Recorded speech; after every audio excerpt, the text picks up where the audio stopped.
Kapag ang ilaw ay umikot at sa'yo ay tumapat, wala kang choice kundi sumagot on the spot! Today meron tayong special na gagawin tungkol sa malalaking reactions! Huh? Ang magiging tema ng tanungan natin, kaya ihanda na rin ang malalaking hataw ninyo sa ating music. Dapat lahat ng mga reaction natin dito, malaki. Ganon. Ito na ang tanong natin. Okay. Nung malaman ko... Nung malaman ko... Malalaki pala, Hoy, Maureen! Hoy! Mars, now na sa'yo. Itutuloy natin ang tanong. Okay. Ang isang shocking at confirmed na chika tungkol kay Blank na akala ko, kilala ko na pareact ako ng Blank. Nung malaman ko ang isang shocking at confirmed na chika tungkol kay... yung masyado natin ngayon.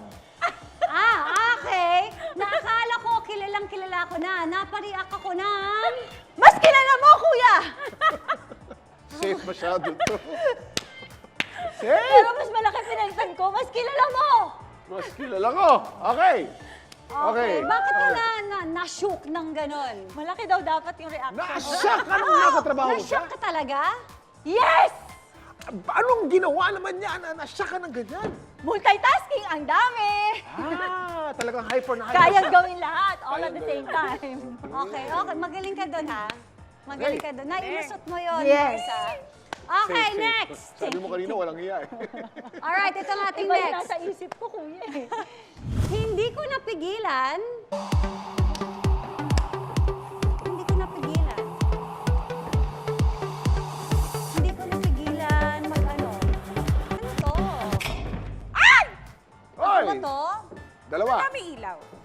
Si... Parang ako. Ariel. I think it's me. Okay, hindi ko napigilan mapareact ng... Teka. Nung makatanggap ako ng balita tungkol sa... makareact ng... Ayan. Yung reaction ko, yeah! Nung makatanggap ako ng balita tungkol sa... pregnancy mo. Yeah. Ayun. Hindi ko napigilan pag-react na magbukas ng bibig at magtaas ng kamay. Ganun. Yes. Ayun. Yeah! Yeah. Kasi ginusto namin to. Kasi nakakatuwa talaga panoorin ng mga bata. Playing together, interacting together. Kaya, Drew and I, even though akala namin hihinto kami kay Alana na pangatlo, parang sabi namin, parang sarap dagdagan eh. Kayo, So- ang cute nyo masyado sige. So, kinalabit mo na naman si Drew. Ayun. Tinignan ko lang siya, nabuntis na ako. Ang tindi. Ang tindi. Naku!